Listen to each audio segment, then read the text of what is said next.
dar mostrar que já viu, que fez parte do conteúdo, né? Porque eu estou percebendo que as nossas aulas muito expositivas, eu entro e explico tudo, às vezes vocês também querem falar, e o nosso tempo é reduzido, e muitos não participam. Muitos participam, mas muitos acabam ficando de fora. Então, esse é um jeito da gente ver a interatividade entre todos, né? Eu vou esperar mais um pouquinho para a gente começar, porque eu combinei com vocês às 10, né? Para a gente dar uma antecipada, para a gente ter um tempinho mais prolongado. Mas, da aula passada, vocês me perdoem, a minha internet caiu bem no finzinho da aula, e aí a Paula já tinha postado o link da aula seguinte, e eu não consegui voltar. Ficou aquela questão em aberto, mas depois eu coloquei uma explicaçãozinha para vocês. Vocês entenderam? O Paulo também contribuiu bastante para a discussão.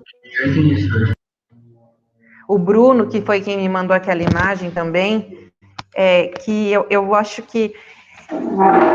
Deixa eu tentar mudar de lugar para essa luz, para parar de ficar claro demais.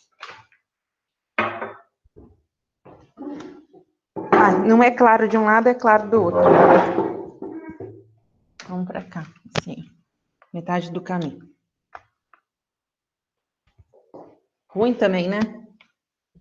Minha casa todas as janelas são de vidro, mesmo tendo cortina fica claro. Eu vou mudar de lado mais uma vez. Peraí.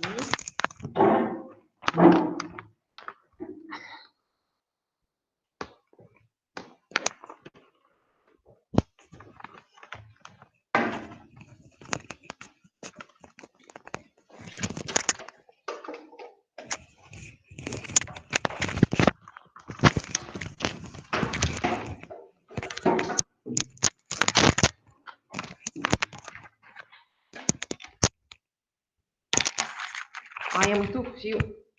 Uma pessoa só. Aí, foi.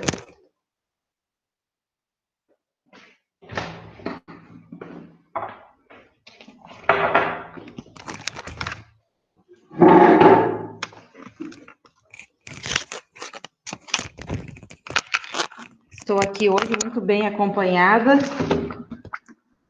da nossa queridinha gramática. E aí a gente pode começar. Alguns alunos já me mandaram aqui uma apresentaçãozinha, disseram que não vão conseguir falar. Eu tinha atribuído ao Paulo. Paulo, tá aí? Não tá?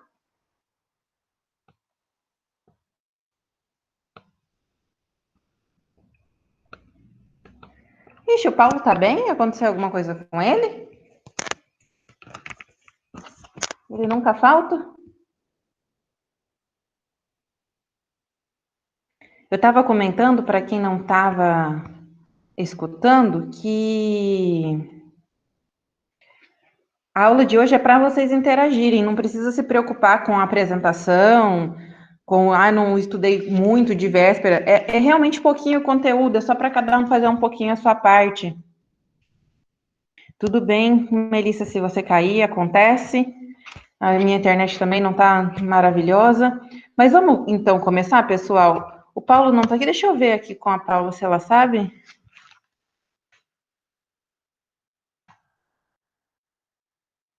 Ele não apareceu na aula do Bruno também hoje?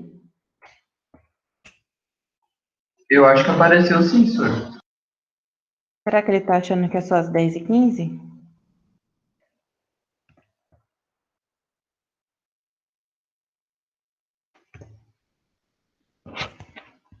Porque ele era o nosso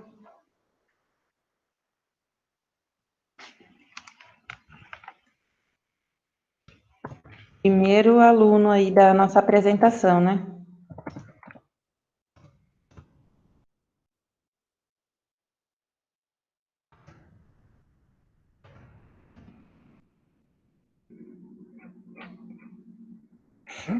Bom, mas a parte dele... Ah, obrigada, Paula, porque era ele que introduzia a nossa discussão de hoje. Então, se eu fizer a parte dele, ele vai ficar sem a participação, né? Sem a notinha dele de participação, que é uma nota separada, essa aqui. Mas vamos lembrar, na última aula... Oi. A Camila falou que disse que já vai entrar. Ah, então vamos esperar. Enquanto isso, eu vou falando aqui brevemente, porque para ele não precisar retomar tudo. A gente viu, então, que a estrutura de cada língua, ela vai sendo modificada de acordo com o passar do tempo. E de acordo com os nossos usos. Os nossos usos vão se modificando, a nossa língua vai se modificando, e isso não acontece só com a língua portuguesa, acontece com todas as línguas vivas, né? Que são aquelas que estão em uso diário e que precisam atender às novas demandas pessoais. Da mesma maneira que antigamente, na época, vamos pensar em reinos, na monarquia de Portugal, que existia uma série de vocabulários em relação ao império que era Portugal, que eram utilizados naquela época pelo tempo, pela organização social e econômica, hoje são palavras que caíram em desuso e pelas nossas novas organizações, nossas novas tendências de socialização, de governo, de economia, de evolução tecnológica, globalização, a gente aprende que a língua vai suprindo as nossas demandas temporais também. Então, ela vai se modernizando junto com a gente. E as palavras vão sofrendo essas variações em suas pequenas partes, que são os morfemas. Os morfemas são a menor parte significativa de uma palavra, ou seja, é o menor fragmentozinho dela que possui algum tipo de significado, que contribui para a modificação do significado daquela palavra. Isso era o que a gente tinha aqui no início, né, dessa parte de morfemas. Até vou compartilhar aqui a tela com vocês.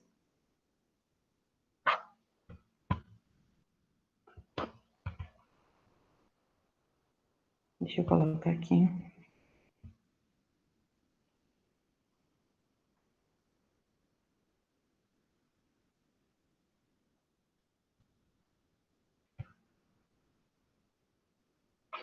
Ele não está querendo abrir, ele abre o meu negócio do curso aqui, ó.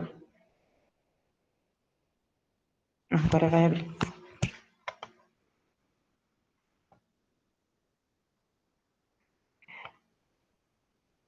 Cadê? É o próximo. Aqui, ó. Esses morfemas, pessoal, então, eles são subdivididos em morfemas gramaticais, não é?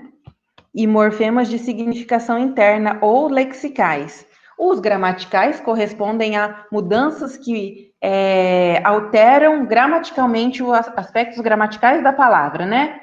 E o significado, o de significação ou lexical, modifica principalmente as noções conceituais mesmo, o próprio significado, aquilo que cada palavra quer dizer em sua essência. Os morfemas, então, além de se subdividirem, de se classificarem dessas duas formas, lexicais e gramaticais, a gente vai ter alguns tipos que são o radical, que nós vimos que é a parte essencial da palavra, carrega maior significação, é ele que atribui de fato o significado de cada palavra.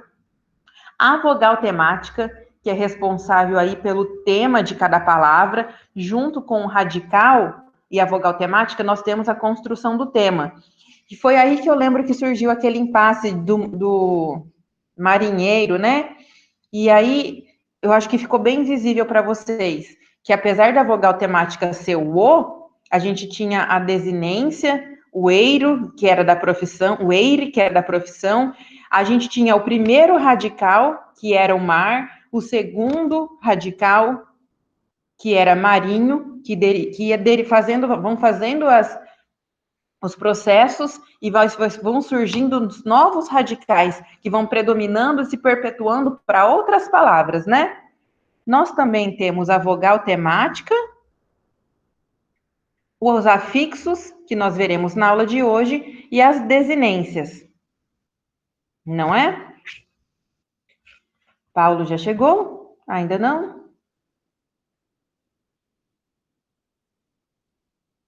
além disso, deixa eu ver o que tem aqui. Nós tínhamos alguns. Aí nós falamos um pouquinho sobre as palavras cognatas. Alguém se lembra o que eram as palavras cognatas? Que possui que são da mesma família etimológica. Isso, as palavras cognatas, elas pertencem à mesma família etimológica. E essa palavra é muito bacana, porque sempre que nós falamos em etimologia, nós estamos falando do estudo da origem da palavra, da onde ela veio. Então, nós percebemos que algumas raízes, alguns radicais, eles se mantêm e constituem palavras da mesma família etimológica, e às vezes nós temos alguns radicais que se modificam, mas nem por isso a palavra deixa de pertencer à mesma etimologia, não é? E essas palavras que pertencem à mesma etimologia são palavras cognatas. Geralmente, como eu sempre reitero para os alunos, quando eu dou essa aula, a grande pegadinha nos concursos não são as palavras que de fato pertencem ao mesmo radical, são as palavras que não pertencem a esse radical, principalmente quando nós estudamos outras línguas, como línguas estrangeiras. Nós temos falsos cognatos em espanhol, nós temos falsos cognatos em inglês, né? Na língua inglesa. Então, sempre a gente consegue ter essa dificuldade, muitas vezes, em identificar o radical de uma determinada palavra e o significado que se perpetua, ainda que em menor escala, sempre tem a raiz do significado, vai se perpetuando a partir dessas palavras que pertencem à mesma etimologia, né? O exemplo aí que a gente tinha de fuga, de amor no começo, de povarel, que está aqui no livro digital. E agora eu vou passar a palavra aí para o Paulo para a gente poder começar a nossa. Você vai querer falar? Você vai digitar? Professora, você tá me ouvindo? Tá dando pra... Tá perfeito. Ah, então tá bom. É só porque agora que eu peguei pra acessar pelo celular, que tem o microfone. Ah, não, tá ótimo. Eu imaginei que alguns alunos fossem ter problema com isso. Mas pode. Eu só estava falando um pouquinho dos radicais, falei um pouquinho das palavras cognatas. Agora pode revisar até aí a parte que segue do Bruno, que são as desinências verbais, né? Ah, tá. Então tá bom. A gente traz os morfemas como a menor unidade de significação de um vocábulo qualquer. É a menor parte que constitui um sentido próprio, mesmo que assim, existem outros morfemas que se juntam para formar as palavras, mas Isso. cada um traz uma unidade de significação própria. Agrega um pouquinho de significado, né? Aí tem os tipos de classificação dos morfemas, que é como a gente divide eles de acordo com o significado que eles trazem. A gente tem os morfemas gramaticais, que são aqueles que a gente usa normalmente na gramática, né, para conjugar as coisas. A gente tem Uhum. bastante no aspecto dos verbos ou nos nomes para designar gênero e número. No Isso. caso, a gente usa para designar gênero e pessoa, número e tudo mais. E Uhum. depois tem os morfemas que a gente fala que são de significação externa, que são os morfemas lexicais, que são os comuns, que são os dos nomes normalmente, nome ou adjetivo, que eles trazem a significação de outras coisas, de pessoas, nomes, lugares, etc. Aí depois tem a classificação dos morfemas usuais, que são os que praticamente todas as palavras têm, ou pelo menos tem como formar alguns com essas palavras, que é o radical, a vogal temática, os afixos e as desinências. Isso. Aí primeiro traz o radical como o elemento mais importante, que é o elemento que pesa mais para constituir a palavra, porque é ele que tem a significação maior. Os outros giram em torno dele só para completar o sentido dele. Uhum. Aí a gente, com o radical, a gente forma as famílias de palavras, que são as palavras que têm significados parecidos e todas são derivadas do mesmo radical. Que aí Isso. tá um monte de exemplos de vários grupos aí tem o negócio dos falsos cognatos. Uhum. E dentro da parte do radical tem a parte do variante que a gente chama de radical holomórfico, que é uma variação do radical que muda um pouquinho, mas ainda faz parte do mesmo grupo. Isso. Aí depois tem como identificar o radical, né?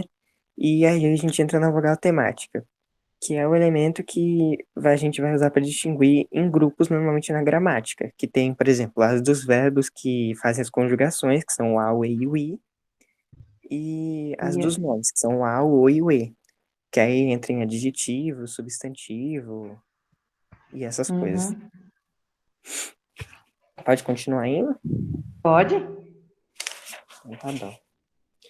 Aí depois entra num tópico curtinho que explica sobre as palavras atemáticas, que são aquelas que elas não têm nenhum tipo de vogal temática. E elas acabam sendo o próprio radical inteiro. Aí ele dá um exemplo principalmente de monossílabo, né? Tipo céu, sol, Uhum. e essas coisas, ou então palavras pequenininhas. E Isso. nos verbos ele especifica que existem formas atemáticas na primeira pessoa do singular, no presente indicativo, e todo o presente do subjuntivo também É são formas atemático atemáticas. também. Uhum. O que é legal nessas palavrinhas atemáticas, pessoal, é que, apesar de elas serem atemáticas, nós, pelos próprios usos, conseguimos saber o gênero das palavras, né? Não precisa terminar em O para eu saber que é uma palavra masculina, não precisa terminar em A para eu saber que é uma palavra feminina. A gente atribui gênero a elas pelos nossos usos do cotidiano. Por exemplo, bambu. Bambu não termina em O, mas a gente consegue saber que é uma palavra masculina pelo uso que a gente faz dela, né? Aí ele traz uma outra parte pequenininha que é sobre os afixos, que se dividem em prefixos e sufixos. Ai, cadê? Perdi. Achei. É, isso aí mesmo, é um quadrinho laranja pequenininho. É, Aí ele explica que os prefixos vêm antes e os sufixos vêm depois do radical, e o capítulo seguinte vai ser só sobre eles, porque tem muita coisa pra falar. Tem mesmo. sim. Aí a gente entra nos elementos específicos do verbo, que são desinências verbais, que nós chamamos, os desinências são morfemas, né, pessoal? São morfemas que nós chamamos de desinências que são atribuídos especificamente aos verbos. E aí, isso era a parte que já entrava o Bruno. Vamos lá, lindo? Residência verbal é tipo assim, residência é sempre um elemento que serve para fazer flexão, né? Então, Isso. a residência verbal, ela é utilizada para fazer a flexão do verbo. Então, pode ser feita a flexão do modo, se é indicativo, subjuntivo, é o imperativo. Pode ser feita a flexão do tempo, né, se é pretérito, futuro, presente. Isso. De pessoa, né, se é primeira, segunda, terceira pessoa, do singular, né, ou plural. Daí entra nessa parte singular plural, que é flexão de número. Daí tem Isso. as desinências modo temporais, né? Tá aí especificando nesse quadrinho laranja aí. Aqui, né? Que fala que presente indicativo e pretérito imperfeito do indicativo, ele não tem desinência de modo temporal. Daí isso aí Isso. entra no que a professora falou, no WhatsApp, que esses dois tempos, eles não têm desinência de modo temporal, porque a desinência número pessoal já meio que faz o trabalho deles. Isso, elas Então, acumularam a função, né, ao longo do tempo. é uma duplicação de função. Daí Isso. fala o pretérito imperfeito do indicativo que tem o vai e o v, né? O a e o e. Então, tipo, comprava, é, fazia, esse tipo de verbo. Fala do Uhum. pretérito imperfeito, tem o e o e, tipo, amara, partira. E daí, Uhum. quando fala tipo, no pretérito imperfeito indicativo, né? Tem o vai, o v e o a e o e. Esse v e esse e são, tipo, modificações dele de acordo com o verbo. São, tipo, como se fosse... Não são regras, são, tipo, exceções. Sim. Daí tem o futuro do pretérito indicativo, né? Que a gente usa o ura e o ure também. Só que a diferença entre o pretérito mais perfeito e o futuro do pretérito indicativo é a forma como a gente pronuncia.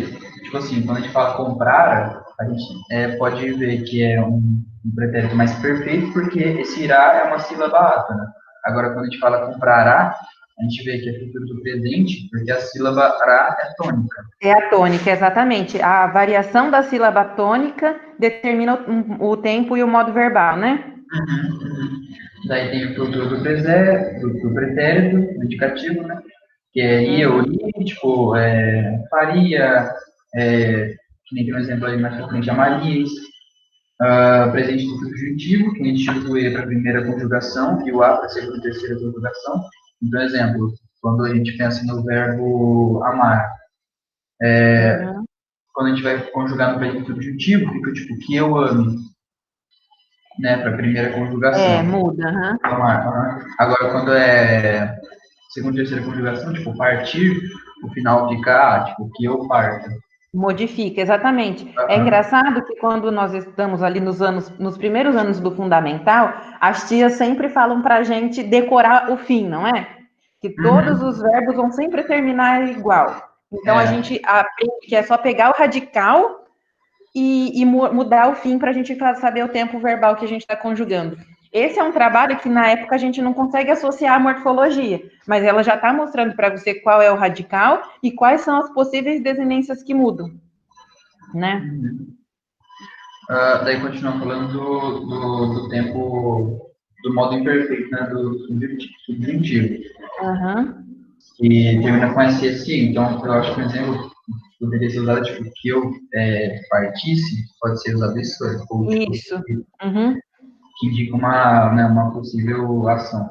O futuro do subjuntivo termina com R, tipo, se eu fizer, quando eu fizer, né? Sim, que parece até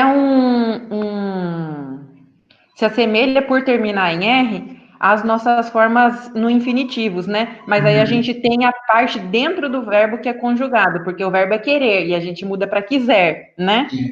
Uhum.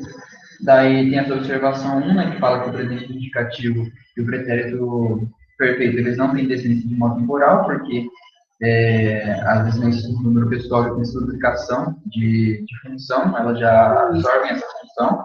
Tem essa observação 2, que fala dos alomorfos, né, que são tipo urá, iurê, uveá, iuveê, que são modificações. Tipo, quando a gente pensa no pretérito imperfeito no indicativo, a gente pode pensar, tipo, comprava. Mas também tem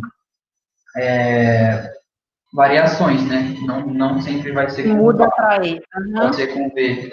Uhum. Uhum. Tem essa observação. Aí ele Observa... até coloca um exemplo aqui, ó.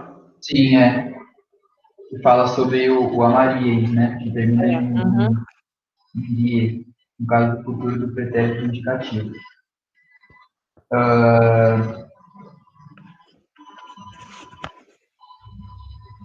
Daí fala tecnicamente a mesma coisa na observação 3. Sim, na verdade eles começam a fazer, tecer algumas séries de exceções, né? Porque É, o que acontece com a gramática, pessoal, ela é uma tentativa de uniformizar uma coisa que é extremamente ampla, que são as palavras da língua portuguesa. Até porque nós não temos um português só.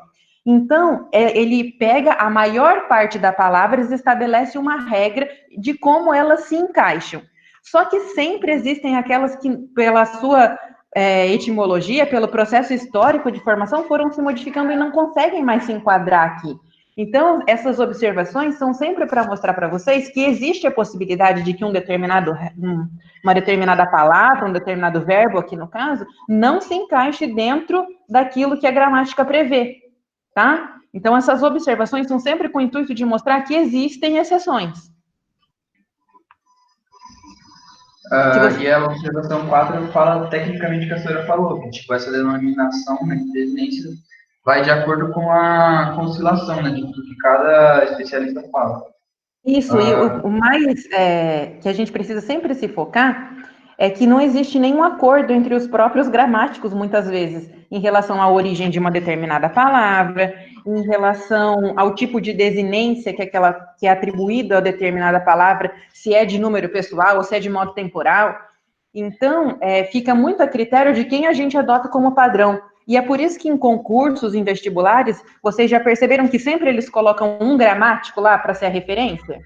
Uhum. É exatamente porque eles vão seguir o que aquele gramático pensa, porque pode existir divergência. E aí, para não dar margem para recurso ou qualquer outro tipo de questionamento, eles usam um autor como referência. porque existem alguns são mais apegados a gramatiquices, outros são mais apegados aos usos da linguagem, e aí todas essas regras, elas possuem uma certa flexibilidade de acordo com o ponto de vista de quem está estudando, tá? Daí, continuando aí, vai falar sobre as desinências de número pessoais, né, que vão indicar se é singular ou plural, e vai indicar em qual pessoa está, se é primeira, segunda, terceira pessoa. Isso. Daí fala aí, que a primeira pessoa do singular, o padrão é que não tem. Então, tipo, quando a gente vai observar a palavra viveria, o radical seria vir, a vogal temática seria o e esse iria está indicando que está no futuro do pretérito do indicativo. Só que não tem uma desinência número pessoal aí. Pode ter o i ou o né? Tipo assim, quando a gente pensa na palavra comprei. Isso. Eu comprei esse, e aí vai estar indicando o pretérito perfeito. Isso, e é muito legal que essa própria ausência da desinência, para a gente, demarca a primeira pessoa. Nós já nos acostumamos a isso. Não tem desinência, então é a primeira pessoa. Primeira ou terceira, né, senhora? Se a gente tiver ali. O padrão, geralmente, que não tem, que seria mesmo a viveria. Da mesma forma. Daí, na segunda pessoa do singular, o padrão que tem a S, ou seja, quando a gente vai ver a palavra do verbo viver, né? Verias, em que o I é o radical, o I é a vogal temática, o I é o indicativo, a desinência, né, que indica o futuro do pretérito do indicativo, e esse S vai indicar que é da segunda pessoa do singular. Pode ter também o STE, tipo, fizeste, e o ES. Daí a terceira pessoa é tecnicamente a mesma coisa da primeira pessoa, que o padrão é que não tem. Então, na conjugação do verbo viver, né, no futuro do pretérito indicativo, a terceira pessoa do singular ficaria viveria, sem desinência de número e pessoa. Pode ser também com U. E a Sura saiu. Será que eu continuo?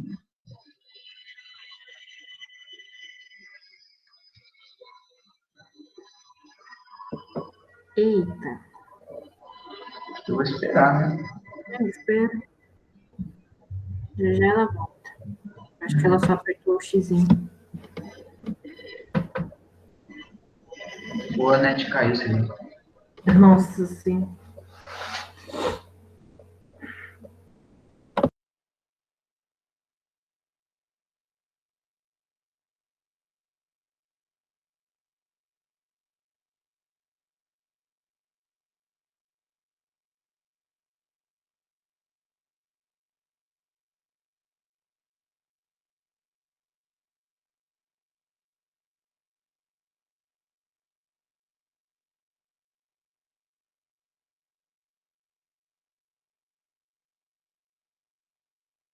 Vitória, você está silenciado. Pronto. Estão me ouvindo? Sim. Caiu a minha internet, mas eu ouvi o finzinho da sua explicação. Pode continuar, Sura? Pode sim. Então, tá falando sobre a terceira pessoa do singular, né? Que geralmente não tem, mas pode ter o U, né? Tipo, ele comprou, para indicar o pretérito perfeito, né? A primeira pessoa do plural, a gente usa o MOS, o MOS, que nem viveríamos. A segunda pessoa do plural, a gente usa o IS, ou o STES, ou o DS. Então, tipo, viveríeis, né? O padrão é que se use o IS, mas também tem essas outras duas desinências possíveis para a segunda pessoa do plural. Daí tem a terceira pessoa do plural, que geralmente a gente usa o M, ou o RAM, ou o EM. Isso. É engraçado que muitos alunos confundem, né? O an que indica ou em que indica passado e presente com o ão que vai indicar futuro, né? Então, até o processo de assimilação de que muda, não, o som pode ser o mesmo, mas que muda o tipo da escrita da desinência para pretérito e presente em relação ao futuro. Nossa, para alguns alunos isso aí se perpetua a longo prazo. Professora, daí agora, nessa observação, fala um pouquinho sobre a as desinências específicas, né? Que Isso. vão indicar o número e a pessoa, né? Uhum. Elas assumem o valor de desinência de modo e tempo.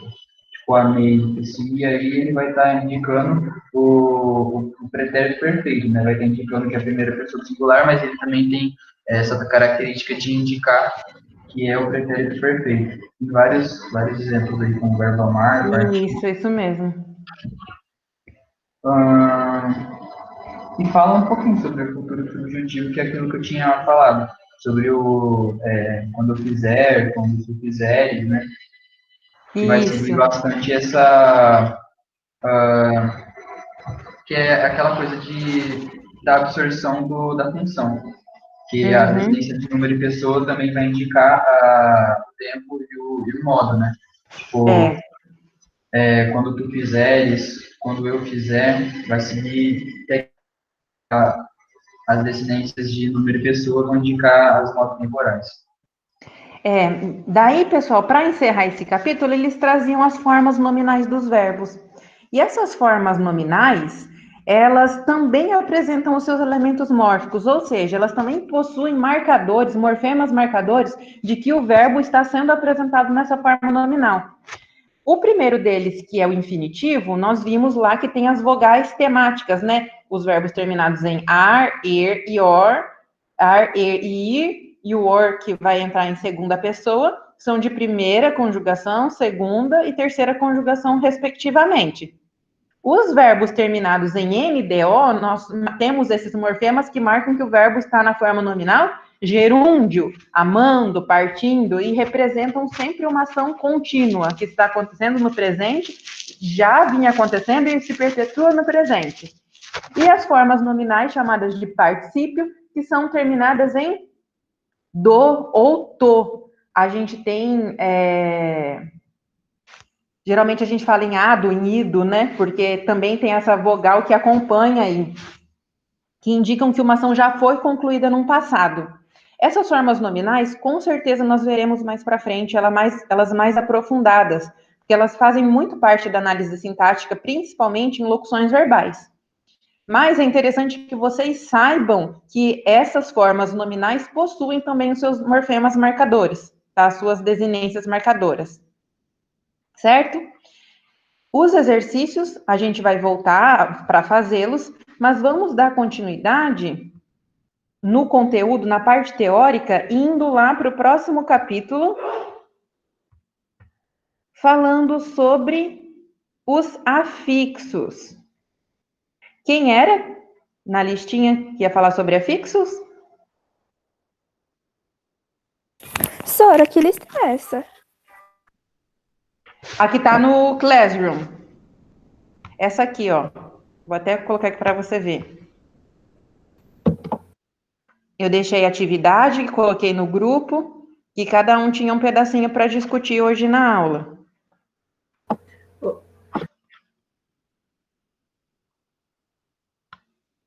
Aqui, ó. Os afixos era a Manu. Manu está por aí? A internet dela tá péssima, Sora, ela não tá conseguindo entrar. Ela não está conseguindo entrar? Não. Bom, então, eu vou Sora, falar aqui. você me perdoa, eu acabei de ver essa lista, eu não tinha visto ela.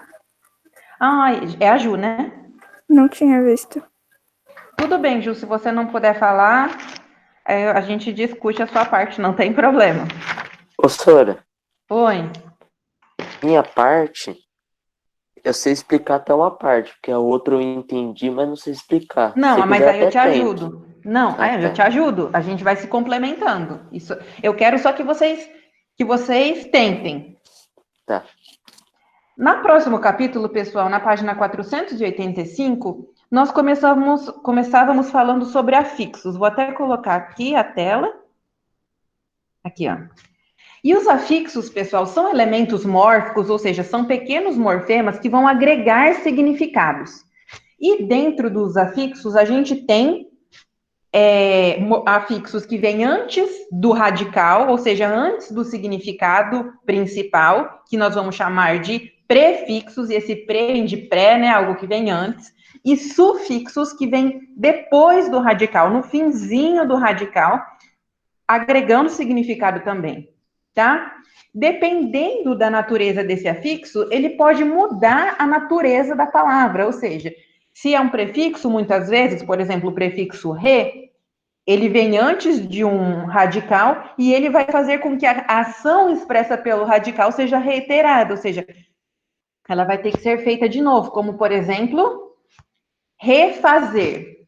Fazer é o meu radical, né, minha ação principal, aí está no radical fase.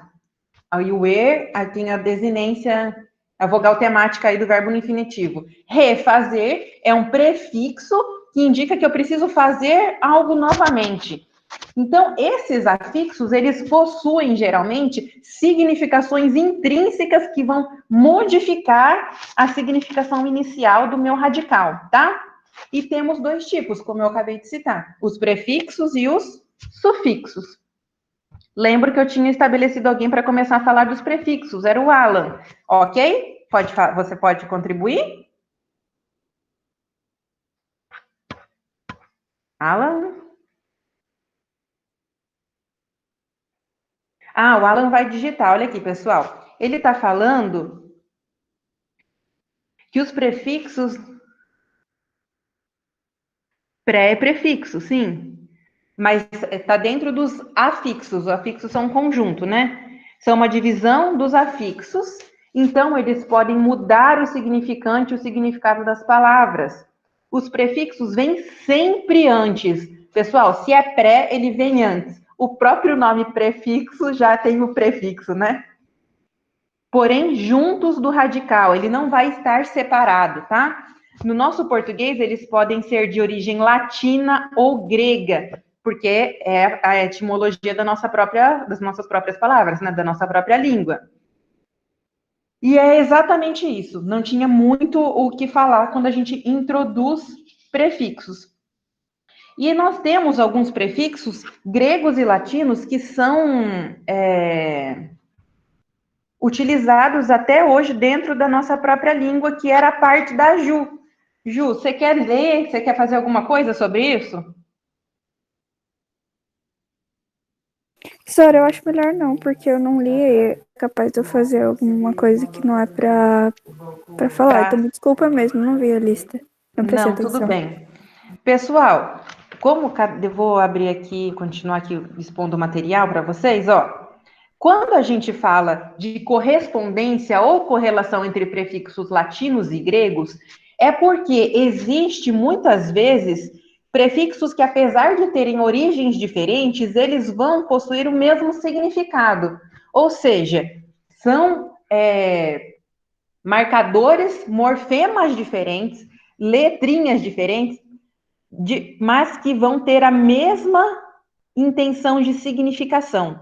Por exemplo, se a gente pegar em latino, o prefixo des ou o prefixo in indica negação, assim como o prefixo a e o prefixo an, Professora, que tem origem grega. Oi? eu tava vendo um vídeo no YouTube, e eu fiz um resumo sobre isso também. Sobre essa parte? Uhum. Quer comentar? Pode ser. Então pode falar. Eu vi assim, ó, que o prefixo vamos pegar uma palavra, tipo, feliz. Você pode tanto pôr o in na frente, que Isso. fica infeliz, Uhum. e o sufixo também entra nessa parte. Porque, Você assim, pode agregar um sufixo também, por exemplo, infelizmente. então, Que mente é um sufixo, tava e aqui, aí... ó, o sufixo vamos pegar a mesma palavra, feliz. Uhum. Aí eu coloco o sufixo mente, né? Isso.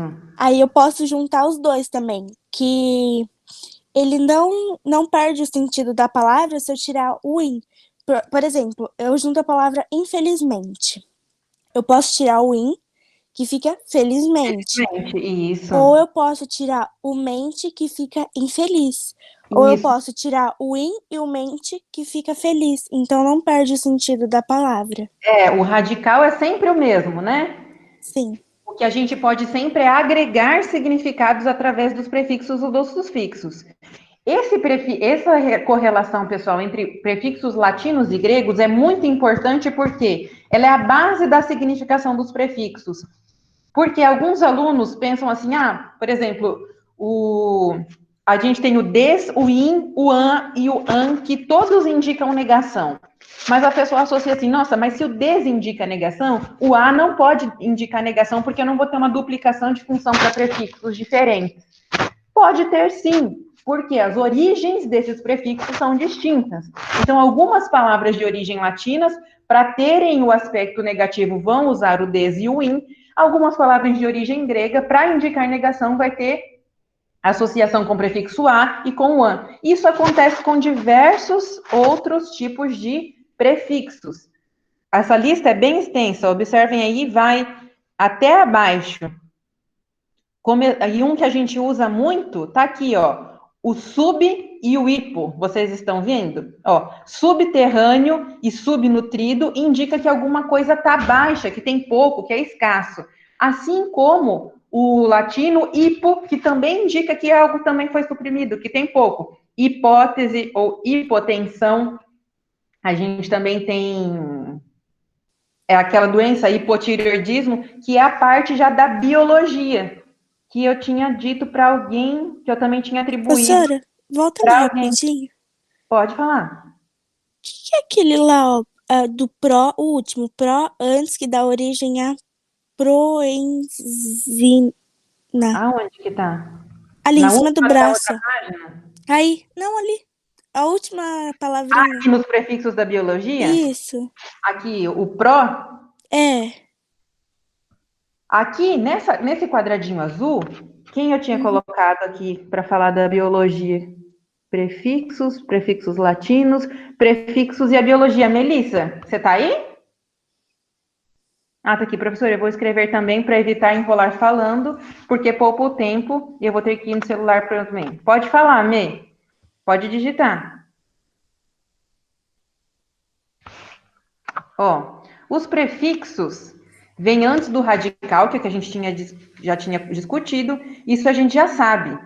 Os prefixos e a biologia vão ajudar a entender qual parte da biologia estamos nos referindo. Por exemplo, antitoxina. O anti significa contra a toxina, porque agregou esse prefixo, né, o anti, e ao significado, ao radical, toxina. E é exatamente isso que você estava me perguntando agora, né? Do pró. O pró sempre indica algo que vem antes, que indica a origem de alguma coisa. Quando fala em proenzima, nós estamos falando da origem da enzima. Então, esses prefixos, eles são muito associados a aspectos biológicos, desde o próprio estudo da biologia até dentro das áreas médicas, no que diz respeito à anatomia corporal, à nossa fisiologia também. Então, não é porque é um termo que está associado a uma área específica de profissão que ele deixa de ser prefixo. Não, ele continua sendo prefixo, mas está associado a um vocabulário técnico dentro de uma área, no caso aí da biologia, certo? Certo. Aí a gente entra em sufixo. Professora, Oi. eu acho que o Paulo quer que você dê um comentário que ele fez antes da É o coisa de cima. Deixa eu ver o que é o coisa de cima. Professora, aquele negócio que você entrou, sabe, para ver a página da Melissa? Sei. Onde que você postou aquilo? É no Classroom, tá? Nossa, eu não vi. Tanto eu postei, gente, ontem à noite para vocês no grupo, para vocês serem a primeira mensagem que vocês pudessem ver no dia. Essa atividade com a ordem, a sequência da fala de todo mundo e o conteúdo que é pequenininho, então dava para vocês lerem no primeiro tempo, para dar uma explicadinha. Quem não conseguir fazer, eu ainda coloquei aqui, ó, para fazer um trabalhinho a respeito para me entregar. Porque quem fala, eu sei que fez. Quem não fala, eu preciso depois ter para ficar uma relação de igualdade com quem está contribuindo, né? Eu só vi o negócio de prefixo, sufixo, os dois juntos, e regressiva e imprópria. Só os dos últimos. Que é uma mensagem bem grande, tá? Mas quem tá escrevendo também tá valendo, tá, galera? Porque eu sei que nem todo mundo tem microfone. Paulo está falando que o outro conhecimento na língua portuguesa é o prefixo a como negação de negação de existência. A gênero, a biogênese, exatamente. Tem também gênesis como criação. Até genitor vem daí também, né? Porque é quem dá origem. Isso aí, Paulo. Aí, depois da biologia, a gente tinha os sufixos que eram Arthur. Arthur, você pode começar e eu vou no seu embalo. Tá. A hora que você não estiver mais conseguindo, eu Tá. te dou um help. Tá. Um sufixo é tudo aquele que vem depois do radical. Tipo, a palavra brasileiro. Você pega o radical Brasil, mais o sufixo, mais o sufixo eiro. Isso. Aí os sufixos existem 4 tipos, que é aqueles que são formadores de substantivos, formadores de adjetivos, formadores de verbos e formadores de advérbios. Isso. Aí, Sora, tem esses outros tópicos aí, tipo no de formadores substantivos, agente, ação, lugar. Eu entendi eles, mas não sei como é que eu posso explicar eles. Então, pessoal, vamos lá. Vou dar uma ajuda aqui para o colega. O sufixo formador de substantivo, eles vão ser morfemas que vão agregar uma significação a um radical para formar um substantivo. Então, uma palavra que originalmente talvez não fosse um substantivo, vai se transformar em um substantivo a partir da associação desses sufixos. Por exemplo, eu posso ter um agente que é um substantivo a partir do sufixo ista ou int. Por exemplo, assessorista não é um substantivo, eu tenho aí o sufixo ista. Pedinte é um substantivo que vem do verbo pedir, mas eu agrego a ele o sufixo int e transformo esse pedir em pedinte. De um verbo torna-se um substantivo. Nós também temos sufixos para indicar uma ação. Por exemplo, coroar é o verbo, coroação é o substantivo que denomina a ação de coroar, não é? Então, a gente pode ter os sufixos são, mento e ura para indicarem ações de determinados verbos, ações que são substantivas, né? Os de lugares também, necrotério, bebedouro e cruzeiro. A gente tem o éreo, o douro e o eiro, que são sufixos que indicam lugar. Os que indicam abundância, ou seja, que tem muita coisa. Lá, o ao, o eiro e o em. Observem que alguns se repetem, tá? Com significações diferentes. Por isso que a gente não pode associar sempre um sufixo para uma determinada função, porque na verdade vai depender de como ela vai aparecer dentro e inclusive daquela origem lá. A gente falou de prefixos, mas os sufixos também têm origens gregas e latinas. E dependendo da origem dele, ele também vai poder designar uma função diferente. E a gente tem vários aí, que indicam doutrina, nomes técnicos, qualidades, por exemplo, o ESA, em beleza, ICE, em velhice, o cura, em loucura, que transformam, são sufixos capazes de transformar outras classes de palavras em substantivos, tá bom? Aí ele vai falar que tem alguns sufixos que também formam aumentativos, ou seja, indicam formas maiores, ou diminutivos. Por exemplo, homenzarrão. O arrão indica que é um homem grande. Ou ilhota, que é uma ilha menor, né? E esses sufixos, eles também agregam significado, tá? Por exemplo, significado no aspecto semântico, não somente às vezes de associar, por exemplo, que alguma coisa está no diminutivo. Quando eu falo bebezinho, eu estou dizendo que é um bebê pequeno, mas eu também estou exprimindo a minha afetividade. Então, essa desinência, esse prefixo, ele tem essa função gramatical, mas possui também uma função semântica muito grande, muito explícita, tá bom, pessoal? Além disso, nós temos... Deixa eu ver aqui qual é o próximo, para eu não perder a ordem do... Tá. Os sufixos que vão ser formadores de adjetivos. A gente acabou de ver os formadores de substantivos. Alguns formam adjetivos, como, por exemplo, os relativos ou referentes a alguma coisa, que são o ao, o ico e o io. Pátrio, histórico, anual.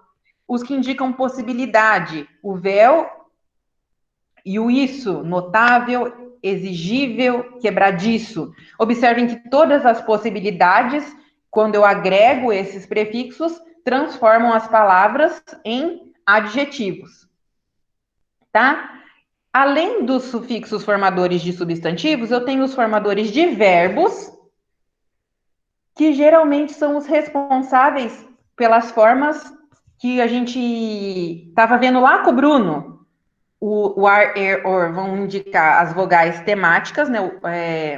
O verbo de primeira, segunda e terceira conjugação, e o itar ou isar, e sempre com uma consoante, ou ou iecer, vão indicar outros formadores de verbo, que podem indicar algumas funções, como ação, ação repetida, ou uma ação pouco intensa, uma açãozinha fraca, ou o início de uma ação.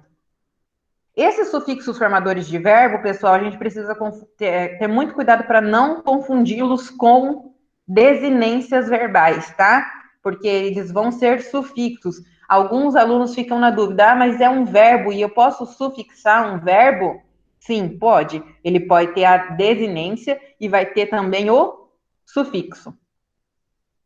E os verbos formadores, e os sufixos formadores de advérbio, que é o mente, que a gente sabe que a gente transforma quase qualquer adjetivo em advérbio por meio do prefixo mente. Então, se é bondoso, que é adjetivo, eu coloco bondosamente, agrego o sufixo mente e transformo esse adjetivo em um advérbio, né?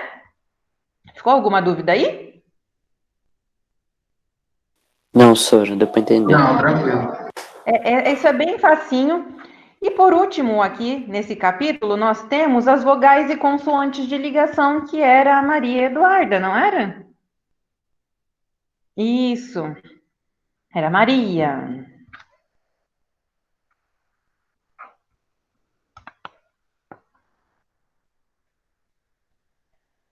Ju, você não entendeu?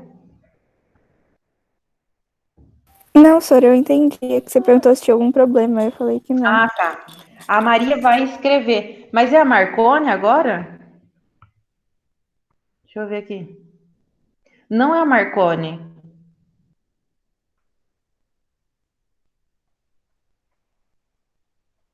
É a Lima.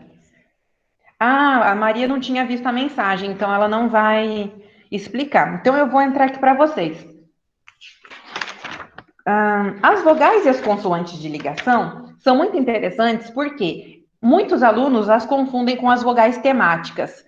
Mas a diferença entre vogal temática e vogal e consoante de ligação é que são morfemas, ou seja, são vogais ou consoantes que estão lá sem nenhuma função significativa, eles não contribuem para a significação da palavra. A única função delas é estabelecer uma relação fônica possível. Então, a gente às vezes tem a duplicação do S para respeitar uma regra da gramática, ou a gente tem a inclusão de uma vogal com a intenção única e exclusiva de fazer a ligação entre determinados elementos que compõem uma palavra. Vamos pensar, por exemplo, em chaleira. A gente tem o chá, que é o radical, e o eira, que indica aí o substantivo. Esse L, ele não tem nenhuma função semântica, ou seja, ele não tem nenhum significado. Ele não é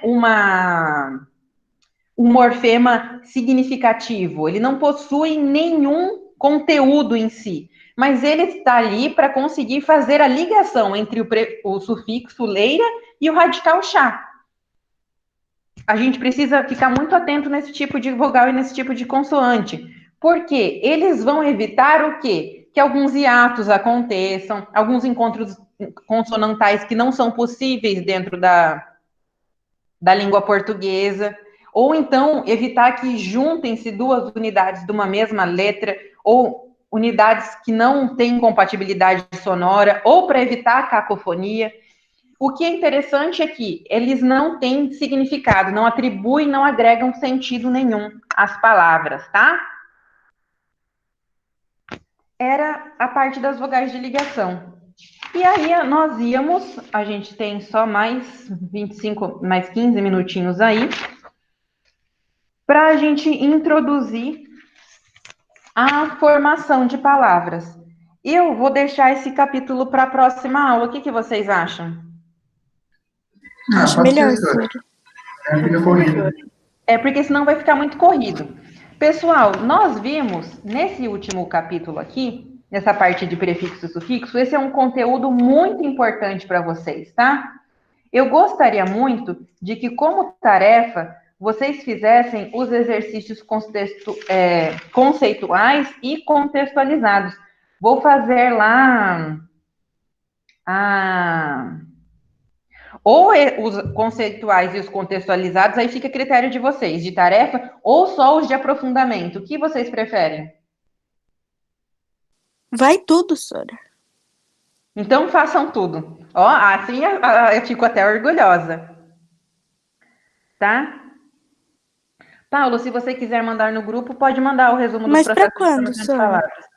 É só para semana que vem, tá? Então, beleza. Então, fica aqui. Eu vou até criar aqui a atividade já, ó. Criar uma atividade. Hoje é dia 26 do 26. 5. 26 do 5. O capítulo... Qual capítulo é? 10? Não, 9. Capítulo 9. Tarefa. Para vocês colocarem aqui as respostas. Quem, por favor, ficou para a semana que vem, não vai ter mais desculpa de não ter conseguido ler, né? Quem não conseguiu contribuir para a aula de hoje, se quiser, a gente conversa aqui em off, ou faz o trabalhinho, como eu tinha sugerido, ou então a gente pode ver coisas para contribuir na próxima aula também, Sora, tá? a chamada. A tia Paula tá lembrando. Ah, eu tenho que fazer o quê? Dar um print, né? Ou fazer a chamada de quem tá presente. Mas tá todo mundo aqui, ó. Tem 18 alunos. Deixa eu ver. Falta mais. Eu acho que falta a Manu, né? Uhum. Falta o Miguel. Sim. E o Pedro. E o Pedro também não tá. Acho que o resto tá todo mundo aí, né? Melissa tá aí. Nicolas, Paulo, Vicky, Carol, Cabru, Arthur, Alan, Ayla. Faltou só, então, o Pedro, A Manu. a Manu. Eles ficam na sala e não participam, é verdade. E o Miguel. E o Miguel. O Miguel também tem a contribuição dele. A maioria está ainda para a aula que vem. Professora, eu acho que a tia Paula tá falando para tipo, fazer a chamada para ver quem tá prestando atenção. Porque tipo, quem não falar oi. responde tem que marcar Porque- falta. Ah, então vamos lá. Ayla.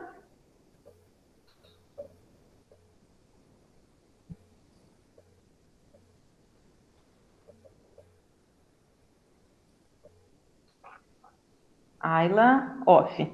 Alan.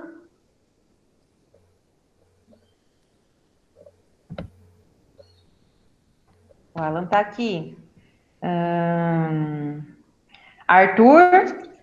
Tá aí. Presente. Contribuiu. Bruno. Presente, senhor. Camila. Tá aí. Carol. Aqui. Deixa eu interromper aqui o compartilhamento. Curso CPM, né? Júlia. Tá aí. Letícia. Aqui. Ah, a Ayla tá. Agora a Ayla falou. Tinha saído. Maria Eduarda Marconi. Maria Eduarda Tavares. Tá aí também. Melissa. Tá aí. Nayara. Eu. Tá aí. Nicolas.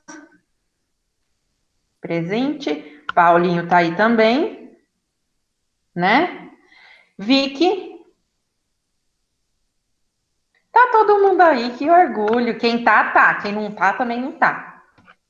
Né? Então, ó, criei a apostila, os exercícios da apostila do capítulo 9, tá aqui a data de entrega. Pessoal, eu sempre coloco a data para a próxima aula, né? Então, nesse caso aí, vai ficar, não é 26 de maio, vai ficar para 2 de junho. E eu já coloco lá como atividade atrasada na véspera, porque às vezes eu desconfio que vocês não vão ter tempo de fazer essa atividade no dia, mas hoje mesmo a Nayara falou que ainda estava como atribuído. Não tem problema se está lá atividade atrasada. Vocês têm a possibilidade de entregar com atraso. O que vocês não podem é deixar de fazer as atividades. Por quê? É uma maneira da gente controlar a presença, a participação, de nós observarmos se vocês estão aprendendo o conteúdo, tá? Sora, Oi, deixa eu te perguntar um negócio pra ver se você consegue me responder. claro. A minha tia, ela teve que preparar a aula pra junho agora, junho inteiro. Sim. Já digitei pra ela e mandei, porque os pais estão indo pegar, sabe aquela folha que prepara Pega a na aula? escola. Sei. Na escola. Aí, o coordenador enviou uma mensagem hoje pra ela, falando assim que tem a possibilidade, tipo, 90% de chance deles voltarem em julho, porque eles tiveram férias. E nós não tivemos férias. Então, se voltar em julho, a gente vai ficar de Vocês férias vão ou ter não? férias. Ah, Não. sim.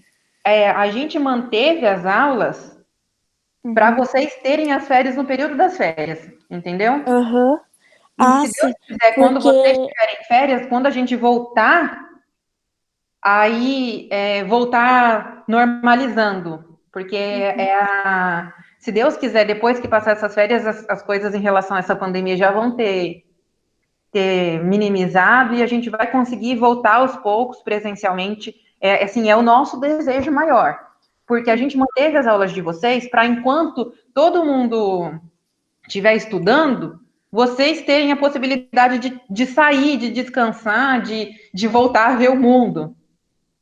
Então, porque, tipo, no objetivo, onde eu estudava, né? O povo lá tá tudo pagando a mesma mensalidade. Agora foi pro Procon, né? Porque é altíssima a absurdo, mensalidade. Uhum. E foi pro Procon, teve que abaixar. E eles tiveram férias, entendeu? Tava de férias, tudo. Agora voltou com a aula online também. Só que eles também não vão ter férias em julho. Aí eu fiquei meio assim, sabe? Porque a gente não teve férias, então. Não, mas a gente não parou com as aulas, né? O que aconteceu é que a maioria das escolas, no desespero de ter que parar, não conseguiu tomar nenhuma medida para que os alunos continuassem tendo aula. Então, foram férias forçadas, né? Então, eles não vão poder ter férias mesmo, porque eles precisam cumprir uma quantidade de dias letivos. Mas vocês não, a gente conseguiu fazer a virada, né, naquela semana do dia 16 ao dia 23, a gente conseguiu já organizar, construímos aqui o nosso ambiente virtual, vocês continuaram tendo conteúdo, e isso é bom para vocês, e a gente está em vantagem aí em relação às E outras eu escolas. acho que, pelo que eu fiquei sabendo, assim, pelo que eu vi meio por cima, julho é reforço para quem ficar de recuperação? Para quem ficar de recuperação, nós vamos ter aquelas aulas, né? É o que acontece em quase todas as escolas. A gente tem o trabalho da recuperação, tem as aulas de reforço para tirar as dúvidas para poderem fazer as provas, né? E, Sora, mas e tipo assim, as provas que que tem marcado nesse papel aqui, sabe? Dia 23. Da recuperação? Não, é prova normal, sabe? Como que vai Sim. fazer? Porque, pelo que eu me lembro, a gente não teve todas essas provas, né?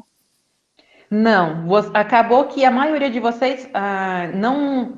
Nós fizemos as primeiras provas e a segunda prova, que era a prova bimestral, a gente não teve, né? Porque a gente acabou dando nota em relação à participação de vocês e entrega de atividade.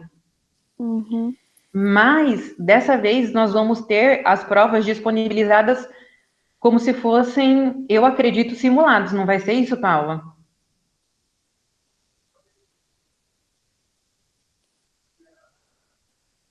Eu tô vendo o chat. Como aproveitar o verão. O que vocês têm a dúvida? Aqui no chat que eu não tô. Eu acho que, tipo assim, que o coronavírus nunca vai sumir de verdade, né? Fazer uma petição para não ter férias. Ô, senhor, mas acho que mesmo se fizer petição, não pode, porque é uma coisa Vocês assim, precisam ter férias, exatamente. é uma coisa que está na lei. Vocês então não dá precisam pra ter parar. tempo de descanso e nós demos continuidade nas aulas, então a gente tem que parar, né? E vocês vão aproveitar, se Deus quiser, até lá. O coronavírus nunca vai sumir. Alguém escreveu aqui, é um fato. Mas tem gente com menos medo, tem gente com mais medo, né? Do vírus. E aos poucos a gente vai ter que voltar, né? Existe aí uma previsão de que aos poucos a gente volte com menos alunos em sala, com aquela distância de 1,5 m. Nós não sabemos como vai ser.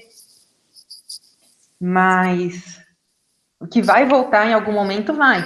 Vai ser muito importante que vocês respeitem, né, esse distanciamento, porque eu sei que essa fase da gente ficar tudo junto, abraçado, mas vai ter que sentar longe um do outro. Tipo, assim, meu namorado tá podendo vir, só que a gente fica lá na garagem e a minha tia com a minha avó aqui dentro, né? Mas eu tenho que pôr a roupa lá no fundo, tenho que vir, tomar banho, passar pano na casa inteira. Aí entra, né? É foda. Sim, Arthur, tudo que a gente está vendo agora, a gente vai ter um tempo de revisão, porque nós precisamos passar o conteúdo, mas nós não temos a mesma troca, né? Não é a mesma sintonia. Como eu não vejo a carinha de vocês não veem a minha. Algumas dúvidas vocês não querem expor em público porque tem dúvida. A gente acaba não acompanhando todos os exercícios porque o tempo da aula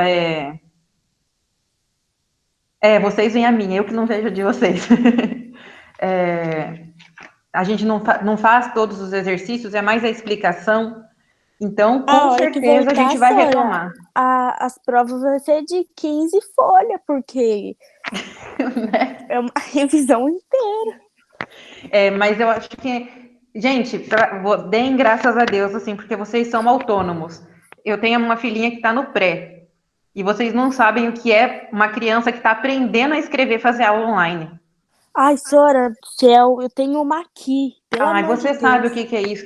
A criança não consegue, não tem interação com a professora, e a gente que é a mãe tem que ser a professora e a mãe ao mesmo tempo. E assim... Sim, só que, tipo assim, a minha sobrinha, eu tenho que buscar, que ela mora lá na Zona Norte, né? Então eu tenho que buscar todas as lições lá. E agora com esse feriado, veio 15 folhas. Então, quem tá lá no infantil tá se ferrando muito. Quem tá no ensino médio também. Vocês são os que estão sendo mais prejudicados. Mas a gente vai dar um jeito nisso. Se Deus quiser, isso vai passar. O que a gente tem que fazer é unir forças para passar por esse momento. A gente está aqui com vocês, sabe? A gente compreende que não é a mesma coisa, que não é igual. A gente só espera que vocês deem o máximo possível de vocês dentro desse contexto, porque nós também estamos tentando dar o máximo da gente, tá? Ô, Sora, deixa eu fazer uma pergunta agora aqui para girar o que eu escrevi no chat.